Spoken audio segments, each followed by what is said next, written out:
বন্ধুরা, আজ আমি লাল আলু সেদ্ধ করে নেব, নিয়ে পিঠে বানাবো। আমি সেদ্ধ করতে দিচ্ছি। একটা নারকেল কুড়ে নেব।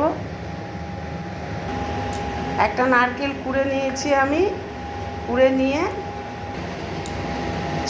চাল গুঁড়ো, চিনির রস করে নিয়েছি।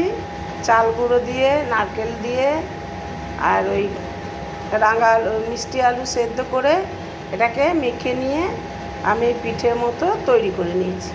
নারকেলটা এর সাথে আমি মাখিয়ে নিয়েছি। নারকেল, চিনির রস, চাল গুঁড়ো, লাল আলু, এগুলো সব মাখিয়ে নিয়েছি। নিয়ে আমি এটা ভাজা পিঠে বানাবো। কড়াই আমি দিয়ে দিয়েছি। একা তো একবারে সব রেডি করে নিয়ে আপনাদের দেখাচ্ছি। একা হাতে করা কষ্ট। এবার আমি সব এরকম ভেজে নেবো লাল লাল করে।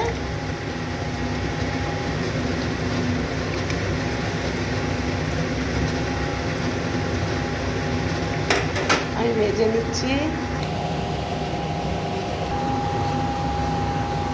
বন্ধুরা, আমি করেছি তো চিনির রস দিয়ে, তাই সাদা সাদা হচ্ছে মিষ্টিগুলো, ইয়েগুলো, এই পিঠেগুলো, লাল আলুর পিঠেগুলো আমি চিনি দিয়ে করেছি। আর আপনারা যদি গুড় দিয়ে করেন তাহলে পিঠাটা লাল লাল হবে। তা গুড় দিয়েই খুব ভালো লাগে খেতে, কিন্তু গুড় ছিল না, তাই আমি চিনি দিয়ে করেছি। রেডি হয়ে গেছে, তুলে নেব।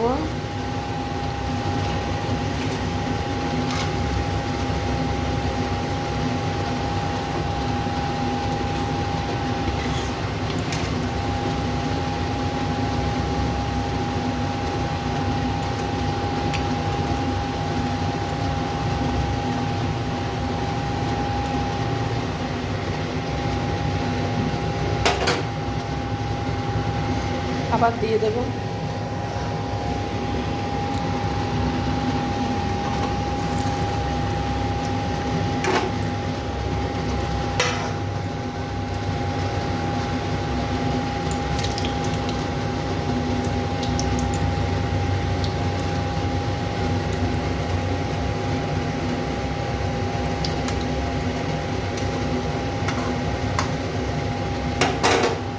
এইভাবে সব ভেজে নেব। আর এক থালা আছে।